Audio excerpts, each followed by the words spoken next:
Good morning बच्चों। बेटा हम आज 10th क्लास की अर्थशास्त्र का फर्स्ट लेसन रीड कर रहे थे।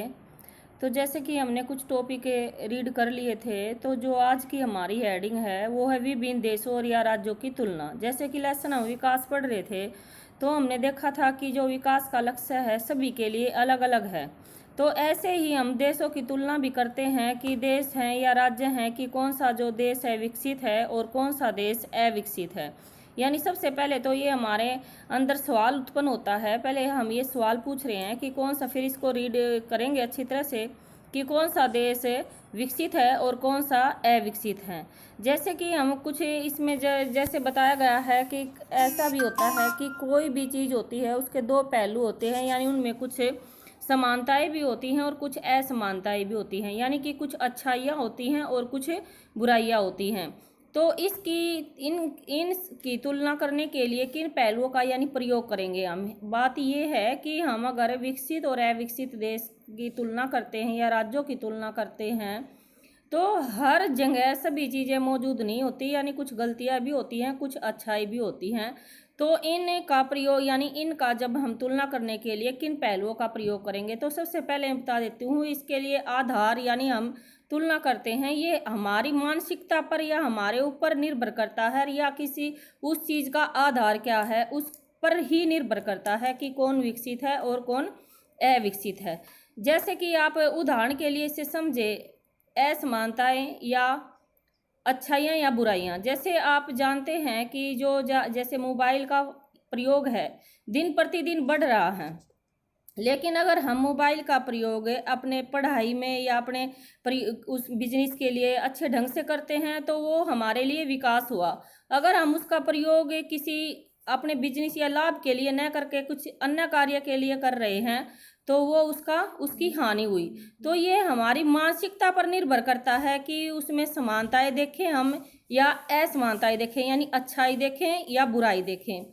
इसको एक उदाहरण के द्वारा भी हम समझ सकते हैं। जैसे हम विभिन्न विद्यार्थियों की तुलना करते हैं, उन्हें कुछ बच्चे हैं जो हम ऊंचाई के अनुसार यानी कुछ बच्चों को हम निकाल लेते हैं, स्वास्थ्य के ऊपर भी निकाल लेते हैं, बुद्धि के अनुसार भी। यानी सभी बच्चों में जैसे क्लास में होता है, कुछ बच्चे ऐसे होते हैं जिनमें बुद्धि तेज होती है, कुछ की लंबाई या छोटी हो जाती है या कुछ की ज़्यादा लंबी हो जाती है, और कुछ का स्वास्थ्य अच्छा होता है, कुछ का नहीं होता। तो हो सकता है सबसे स्वस्थ विद्यार्थी, सबसे पढ़ाकू विद्यार्थी न हो, तो ये हम ऐसे यानी अच्छाई या समानताएं या बुराई या अच्छाई ऐसे नहीं निकाल सकते। सबसे बुद्धिहीन विद्यार्थी हो सकता है कि मित्रता यानी जो बुद्धि के आधार पर हमने तुलना की है, तो हो सकता है कि जो सबसे बुद्धिमान विद्यार्थी है वह क्लास में किसी और बच्चों के साथ मित्रता का भाव न रखता हो। तो हम विद्यार्थियों की तुलना कैसे करते हैं, हम जो मापदंड प्रयोग करेंगे वह तुलना के उद्देश्य पर निर्भर करेगा।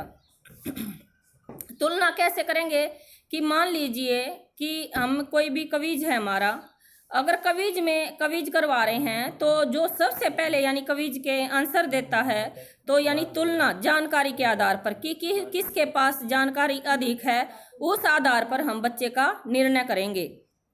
तो ऐसे बेटा ऐसे ही जैसे हमने विद्यार्थियों का निर्णय लिया है कि हमें सबसे पहले जिसने आंसर दिया है यानी तुलना की हमने, तो हम यानी इसमें बुद्धि के आधार पर ही तुलना करेंगे। तो ऐसे ही हम देशों की, राज्यों की तुलना एक दूसरे से करते हैं। सामान्यतः हम व्यक्तियों की एक या दो महत्वपूर्ण विशिष्टताएं लेकर उनके आधार पर तुलना करते हैं। तुलना के लिए क्या महत्वपूर्ण विशेषताएं चुनी जाए, इस पर मतभेद हो सकते हैं। विद्यार्थियों का मित्रतापूर्ण यानी वही बात है कि हम जो सबसे पहले यानी क्विज में जो प्रश्नों के उत्तर देता है यानी जानकारी सबसे ज़्यादा जिसके पास है, हम उसके तुलना के आधार पर यानी निर्णय करेंगे कि वह कैसा है। तो इसी प्रकार मैंने बताया था कि देशों की और राज्यों की करते हैं। इसको भी हम एक उदाहरण के माध्यम से समझ सकते हैं कि जिन देशों की आय अधिक है उनमें कम आय वाले देशों से अधिक विकसित समझा जाता है। यह इस समझ पर आधारित है कि आय का अर्थ है मानवीय आवश्यकताओं की सभी वस्तुओं का अधिक होना। जो भी लोगों को पसंद है, जो उनके पास होना चाहिए, वे उन सभी वस्तुओं को अधिक आय के द्वारा प्राप्त कर पाएंगे। इसलिए ज्यादा आय अपने आप में एक महत्वपूर्ण लक्ष्य समझा जाता है। अब एक देश की आय क्या है? अंतर्दृष्टि से किसी देश की आय उन देश के सभी निवासियों की आय होती है। यानी प्रति व्यक्ति आय के आधार पर हम देशों की तुलना कर सकते हैं कि एक व्यक्ति एक साल में कितना कमाता है।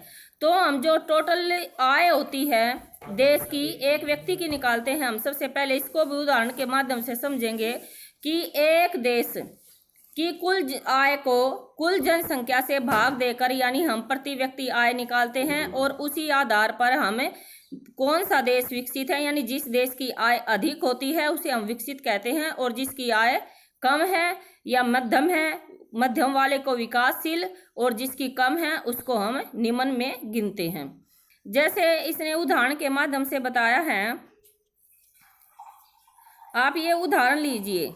जैसे इसमें तालिका है दो देशों की तुलना, यानी हम कैसे करते हैं। आप देखिए कि इसमें 5 हैं आदमी जो हैं, इसमें एक देश में मान लीजिए आप 5 आदमी हैं, 1 2 3 जैसे लिखा हुआ है, और देश क्या है, यानी पहला आदमी इतने कमाता है, जैसे 9500 रुपये, दूसरा 10,500, तीसरा 9300, चौथा ये है, पांचवा ये है। और देश जो ख है ये 500 रुपये कमाता है, और जो पांचवा आदमी है वो 48,000 रुपये कमाता है। तो इसमें तो ये समझाया कि हम प्रति व्यक्ति आय कैसे निकालेंगे। तो हम प्रति व्यक्ति आय यानी इन पांचों का जोड़, जो फार्मूला बताया था कि टोटल आय को कुल जनसंख्या से भाग देकर यानी हम प्रति व्यक्ति आय निकाल सकते हैं। तो आप पहले कै का सभी का टोटल कीजिए, और टोटल करने के बाद जनसंख्या कितनी है हमारी 5 से उसको डिवाइड कर दीजिए तो प्रति व्यक्ति आय निकल जाएगी। ऐसे ही हम ख की निकालेंगे कि इन पांचों का टोटल करें और जनसंख्या जो है 5 हमारे आदमी हैं तो 5 से डिवाइड कर देंगे तो हमारी प्रति व्यक्ति आय निकल जाएगी।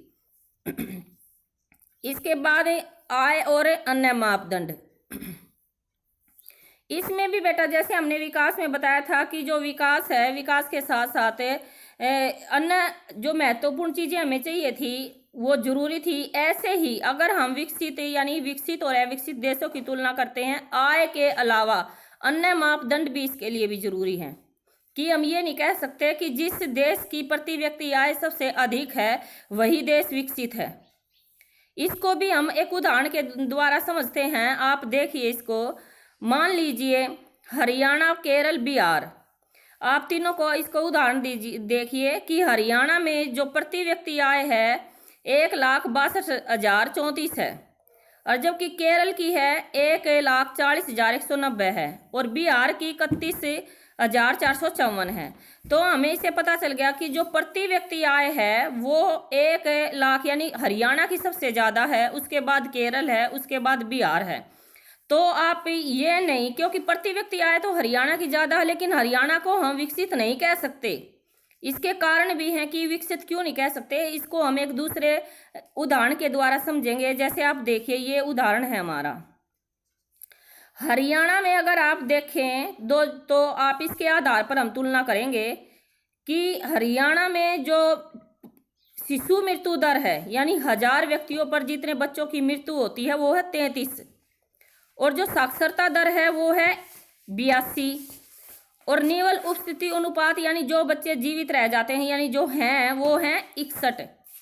तो आप ये दूसरे की केरल की करें तुलना अब अपने हरियाणा की तो 33 है लेकिन केरल में 10 है, और साक्षरता दर की तुलना करें तो साक्षरता दर हरियाणा में 82 है और यहाँ पर 94 है केरल में।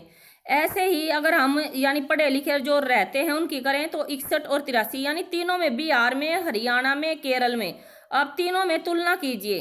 तुलना करने के बाद आपको पता चलेगा कि जो शिशु मृत्यु दर है वो सबसे कम केरल में है, साक्षरता दर जो है सबसे ज़्यादा केरल में है 94। ऐसे ही जो बच्चे यानी जीवित हैं, पढ़े लिखे हैं, जो अब हैं 14 से 15 साल की एज में, वो है 83।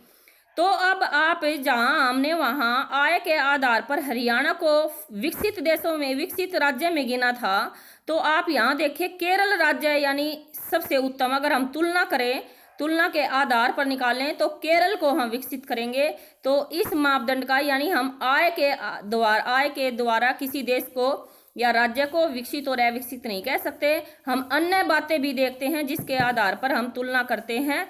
तो इस तरह से हमारी जो प्रति व्यक्ति आय है वो निकलती है, और इस तरह से हम किसी देशों की और राज्य की तुलना आपस में कर सकते हैं। थैंक यू बेटा।